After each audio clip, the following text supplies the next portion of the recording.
ما يلفظ من قول إلا لديه رقيب عتيد.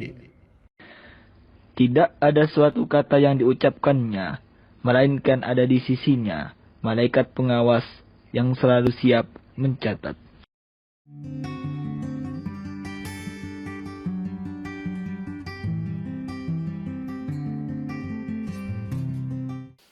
Bismillahirrahmanirrahim. Assalamualaikum warahmatullahi wabarakatuh. Alhamdulillah wassalatu wassalamu ala Rasulillah amma ba'd. Ma'asyiral muslimin wal muslimat rahimakumullah. Alhamdulillah bersua kembali kita dalam kajian tentang doa-doa. Hari ini kita insyaallah membahas satu doa yang sangat-sangat penting untuk kita amalkan dalam kehidupan kita sehari-hari. Doa ini adalah doa yang paling sering dibaca oleh Nabi Muhammad sallallahu alaihi wasallam. Dan insya Allah kita pun tidak ada yang tidak menghafal doa ini. Kenapa kita perlu bicarakan? Kita ingin mengangkat dan kupas tuntas tentang maknanya, bagaimana ketika kita membacanya, kita merasakan kenikmatan doa itu.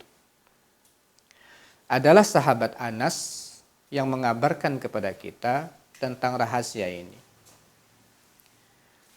Beliau, Anas bin Malik, adalah seorang sahabat yang paling tahu di antara para sahabat yang paling tahu tentang amalan-amalan Nabi Shallallahu Alaihi Wasallam, karena beliau tinggal bersama Nabi sejak Nabi tiba di Madinah sampai Nabi meninggal dunia. Diserahkan oleh ibunya untuk membantu Nabi.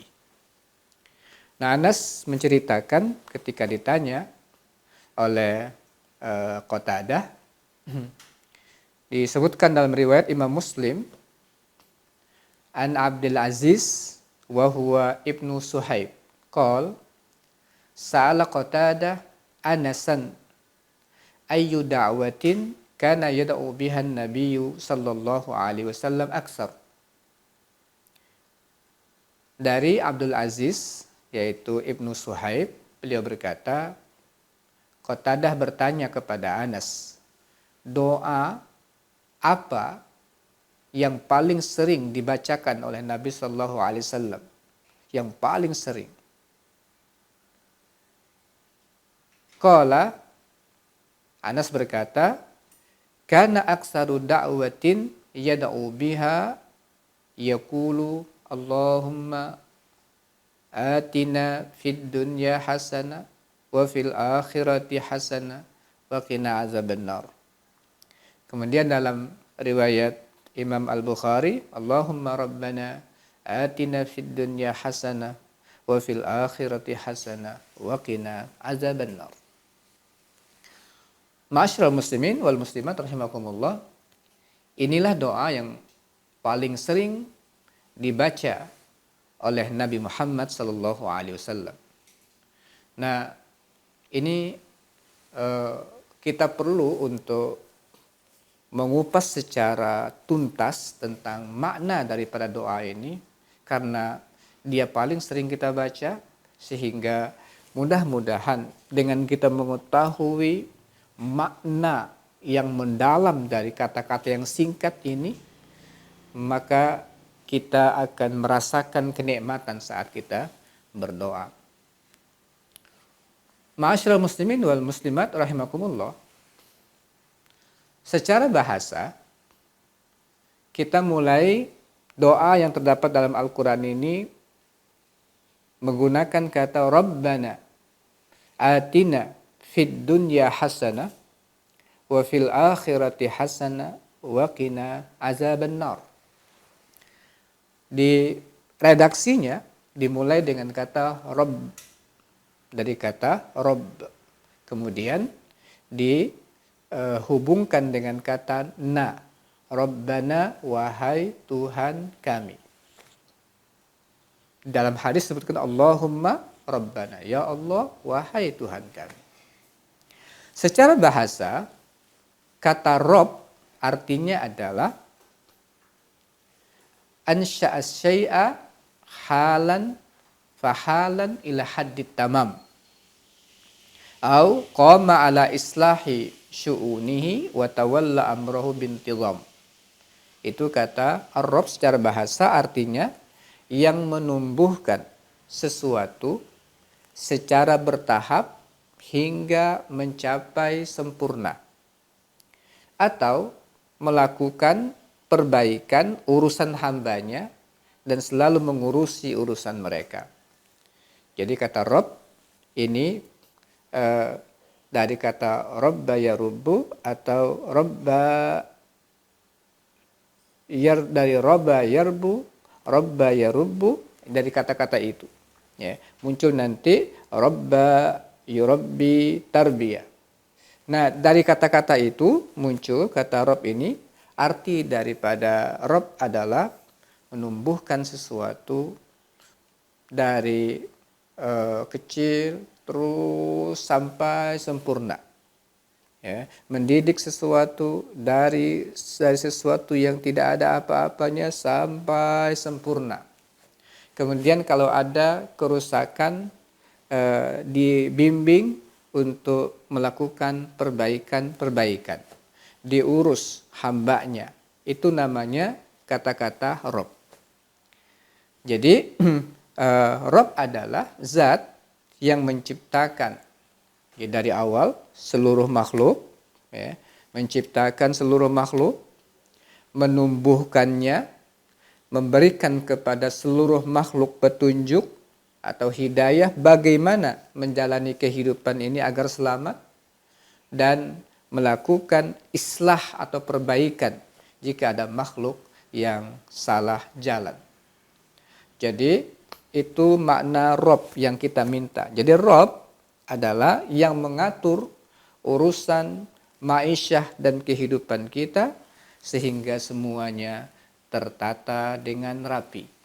Itu kata Rabb. Makna seperti ini bisa kita temukan dalam surah Al-A'raf ayat 54. Allah Subhanahu wa taala berfirman, "Wa inna rabbakumullahu alladzi khalaqas samawati wal arda fi sittati ayyam thumma istawa 'alal 'arsy yughshil lailan nahar yatlubuhu hasithan wasyamsa wal qamara wan nujuma musakhkharatin bi amri ala lahul khalqu wal amr tabarakallahu rabbul alamin." Sesungguhnya Tuhan kamu ialah Allah yang telah menciptakan langit dan bumi dalam 6 masa.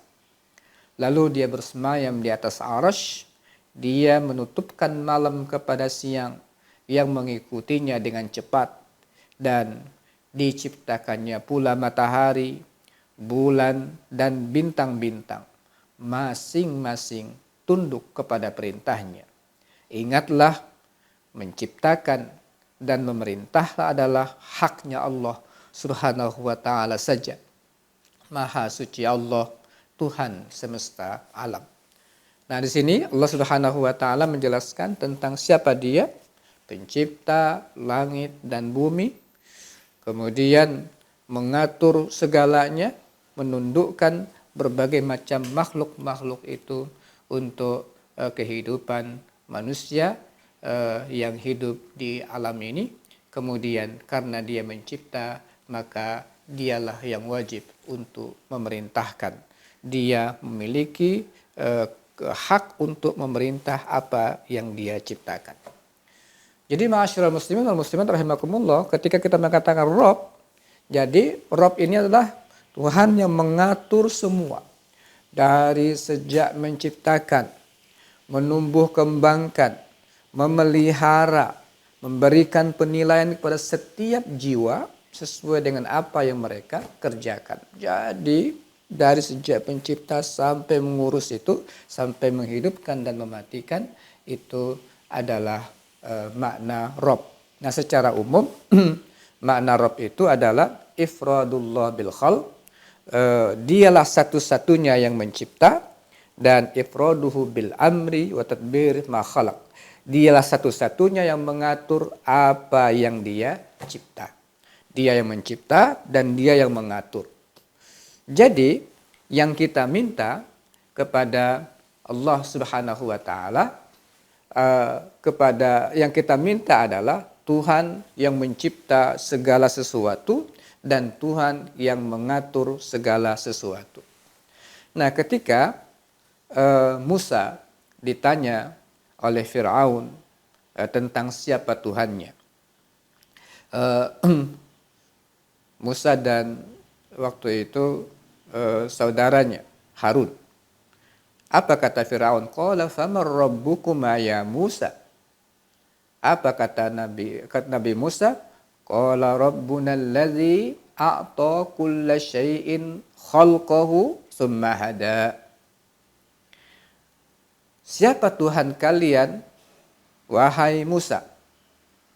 Nabi Musa mengatakan, Tuhan kami adalah yang menciptakan segala sesuatu, kemudian memberikan petunjuk. Jadi Nabi Musa menjawab kepada Fir'aun dengan dua makna utama. Yang pertama adalah mengesahkan Allah Subhanahu wa taala dalam hal penciptaan segala sesuatu yang ada di alam ini. Yang mencipta adalah Tuhan yang kami sembah itu, yang kami akan ajak engkau wahai Fir'aun untuk menyembahnya. Kemudian tidak hanya dia mencipta, tapi ifradullah bitadbiril amr fi khalqihi kahidayatihim. Setelah dia cipta, dia buat aturan, dia atur sedemikian rupa sehingga makhluk-makhluk yang dicipta itu tertata di dalam kehidupannya. Nah, itu dua kesimpulan tentang makna Rabb secara umum. Jadi, ma'asyiral muslimin wal muslimat rahimakumullah, kata Rabbana adalah bentuk pengakuan terhadap rububiyah umum yang mengandung makna mencipta dan mengatur. Jadi, ketika kita mengatakan Rabbana, kita sedang meminta kepada Allah yang menciptakan segala sesuatu. Ketika dia menciptakan, dia merajai sesuatu dan dia yang mengatur segala sesuatu. Itu pengakuan kita ketika mengatakan Rabbana. Nah, pengakuan seperti ini secara tulus akan berbuah kepada pengakuan terhadap uluhiyah. Jadi ketika kita mengatakan Rabbana, Tuhan kami yang mencipta, yang mengatur, engkaulah yang layak untuk disembah. Nah, itu ketika kita mengatakan Rabbana, minta kepada yang mencipta segala sesuatu, yang mengatur segala sesuatu, berarti kita sudah siap untuk menyembah Tuhan yang mencipta segala sesuatu dan mengatur segala sesuatu. Itulah makna daripada Rabb. Karena itulah kata Rabbana ini akan menghantarkan kita untuk mengakui uluhiyatullah, bahwa kita akan menyembah Allah yang mencipta segala sesuatu dan mengatur segala sesuatu. Ma'asyiral muslimin wal muslimat rahimakumullah. Kata Rabbana juga menghadirkan makna rububiyah khassah. Tadi rububiyah umum, ya ammah, yaitu Allah mencipta segala sesuatu, Allah mengatur segala sesuatu.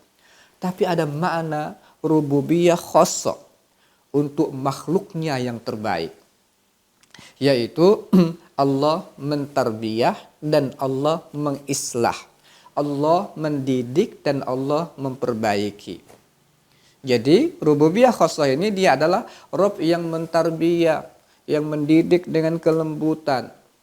Dari sejak kecil kita nggak punya apa-apa, kita nggak tahu apa-apa, dididik kita, ya. Lalu dibimbing kita dengan hidayah menuju Allah Subhanahu wa taala. Itu namanya rububiyah khassah. Kita minta kepada Allah supaya kita dibimbing dan diberikan hidayah. Kemudian rububiyah khassah juga artinya adalah mengislah. Kalau kita melakukan sesuatu yang tidak baik, kita minta diperbaiki, minta supaya kita cepat sadar, supaya kita kembali kepada Allah. Subhanahu wa ta'ala. Jadi kata Rabb ini akan mengandung rasa kebutuhan kita untuk meminta kepada Allah yang menciptakan segala sesuatu, Allah yang mengatur segala sesuatu, Allah yang akan mendidik kita, dan Allah yang akan membimbing kita. Ini makna kata Rabb. Jadi, ma'asyiral muslimin wal muslimat rahimakumullah. Ketika seorang hamba mengatakan kata Rabbana, betul-betul dia merasakan permintaannya itu kepada Tuhan yang pantas untuk diminta.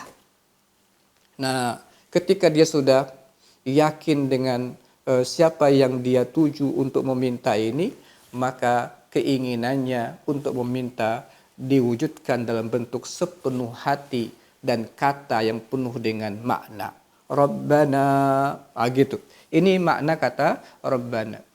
Jadi menghadirkan segala sesuatu. Insya Allah orang yang berdoa dengan doa seperti ini dan memohon dengan kesungguhan kepada Rabbana yang mencipta segala sesuatu, yang mengatur segala sesuatu, yang mendidik segala sesuatu, yang membina segala sesuatu. Nah, kita minta kepada Allah yang memiliki sifat-sifat seperti itu. Baru kita setelah memulai doa kita dengan kata pembuka Rabbana, kita panggil nama Allah yang mencipta segala sesuatu, mengatur segala sesuatu, memiliki segala sesuatu, baru kita minta. Apa permintaan kita? Diajarkan oleh Allah Subhanahu wa ta'ala sendiri. Ini doa diturunkan oleh Allah tentang orang-orang yang melaksanakan ibadah haji. Ada dua permintaan orang yang melaksanakan ibadah haji secara umum. Yang pertama, Rabbana atina fid dunya. Ya Allah, minta berikan kami dunia. Hanya dunia yang mereka minta. Tapi yang Allah puji adalah orang yang meminta Rabbana atina fid dunya hasanah wa fil akhirati hasanah wa qina azabannar. Dibimbing oleh Allah. Kalau mau minta kayak begini. Jadi permintaan yang diajarkan oleh Allah adalah atina fid dunya hasanah. Berikan kepada kami, anugerahkan kepada kami kebaikan di dunia. Berikan kepada kami kebaikan di dunia. Nah, meminta seluruh kebaikan diajarkan oleh Allah dengan atina fid dunya hasanah, minta seluruh bentuk hasanah kebaikan yang ada di dunia dengan lafaz yang sangat singkat, hasanah saja. Atina fid dunya hasanah, minta kebaikan ke seluruh kebaikan yang ada di dunia. Doa ini mencakup semua kebaikan yang dicita-citakan seorang hamba. Seperti badan sehat, rumah tempat tinggal yang nyaman, istri yang soleha, yang baik, rezeki yang luas, ilmu yang bermanfaat, amal baik, soleh, kendaraan standar, penghargaan yang baik. Ya kayak begitulah manusia secara umum, kehidupan dunia hanya itu kebutuhan mereka. Ya. Dari primer, sekunder, tersier masuk dalam makna atina fid dunya hasanah. Nah, kenikmatan dunia hanya berakhir di situ. Orang mengejar apapun dunia hanya yang tadi kami sebutkan itu yang akan mereka dapatkan. Oleh sebab itu, Allah tidak suka orang yang hanya meminta dunia, tapi dibimbing oleh Allah Subhanahu wa taala untuk melanjutkan doanya. Wa fil akhirati hasanah, dan ya Allah berikan kami kebaikan untuk akhirat. Yang dimaksud dengan kebaikan akhirat yang paling tinggi adalah surga. Ya Allah berikan kepada kami surga. Itu maksud wa fil akhirati hasanah. Jadi itu permintaan kita, mendapatkan surga. Karena orang yang tidak mendapatkan surga nggak akan mendapatkan kebaikan apapun. Tapi sebelum kita mendapatkan surga, ada proses-proses untuk mendapatkan surga itu kita minta juga. Yaitu umpamanya masuk kebaikan akhirat adalah aman dari kondisi yang berat di padang mahsyar. karena padang mahsyar itu sangat berat, maka kita aman. Umpamanya diberikan naungan oleh Allah Subhanahu wa taala. Kemudian hisabnya diberikan kemudahan. Itu juga salah satu di antara kebaikan akhirat. Kemudian ma'asyiral muslimin wal muslimat rahimakumullah, selanjutnya yang terakhir permintaan kita, wa qina azabannar, dan hindarkan kami dari api dan azab neraka. Maksudnya adalah kita minta kepada Allah dimudahkan sebab-sebab kita menjauhi neraka ketika di dunia. Seperti menjauhkan, mudah kita menghindarkan dari hal-hal yang haram. Mudah kita untuk meninggalkan perbuatan-perbuatan dosa. Mudah kita untuk meninggalkan hal-hal yang bersifat syubhat. Karena ada orang, apalagi untuk meninggalkan yang syubhat, yang haram. Kadang-kadang mereka untuk lari daripada situ saja sudah sangat sulit. Mereka berpikirnya sangat sulit. Nah, ini kita minta kepada Allah Subhanahu wa taala supaya waqina azabannar adalah minta kepada Allah agar memudahkan kita untuk menghindari sebab-sebab neraka selama di dunia. Menghindari barang yang haram, menghindari perbuatan dosa dan sebagainya. Dan di antara maksud daripada waqina azabannar adalah kita terhindar masuk neraka karena dosa kita. Lalu ketika kita masih ada dosa, Allah Subhanahu wa taala hisab kita dengan hisab yang mudah, hisab yasira, dilewatkan oleh Allah Subhanahu wa taala. Ini juga adalah makna daripada waqina azabannar, atau masuk neraka lalu dikeluarkan dengan syafaat. Itu juga waqina azabannar. Nah, ini makna Masya Allah, ma'asyiral muslimin wal muslimat rahimakumullah. Tempat kita meminta kebaikan dunia, tempat untuk kita meminta kebaikan akhirat, tempat untuk kita meminta agar terhindar dari api neraka tidak lain adalah kepada Rabbana, Tuhan yang mencipta, Tuhan yang mengatur, Tuhan yang memberikan hidayah, Tuhan yang membimbing kita. Maka wajar kalau doa ini adalah doa yang paling sering diucapkan oleh Nabi Muhammad sallallahu alaihi wasallam. Ma'asyiral muslimin wal muslimat rahimakumullah. Kalau Nabi Muhammad sallallahu alaihi wasallam paling sering mengucapkan ini, maka kita lebih membutuhkan untuk sering mengucapkannya. Mudah-mudahan kita pun mampu untuk mengucapkannya dengan pemaknaan yang mendalam, sehingga apa yang kita hajatkan betul-betul kita rasakan semampunya, sekuat tenaga, sepenuh hati kita untuk membacanya. Kemudian kita dalam kehidupan sehari-hari berusaha untuk menghindari hal-hal yang bisa mengantarkan kita kepada neraka dan melakukan sebab-sebab yang mengantarkan kita kepada surga. Mudah-mudahan di bulan Ramadan seperti ini kita memperbanyak doa seperti ini dan kita hadirkan hati kita seikhlas-ikhlasnya, sekhusyuk-khusyuknya pada saat membaca doa ini, dan mudah-mudahan Allah Subhanahu wa taala berikan kepada kita kebaikan dunia, kebaikan akhirat, dan terhindar dari azab neraka. Aqulu qauli hadza wa astaghfirullah li wa lakum. Assalamualaikum warahmatullahi wabarakatuh.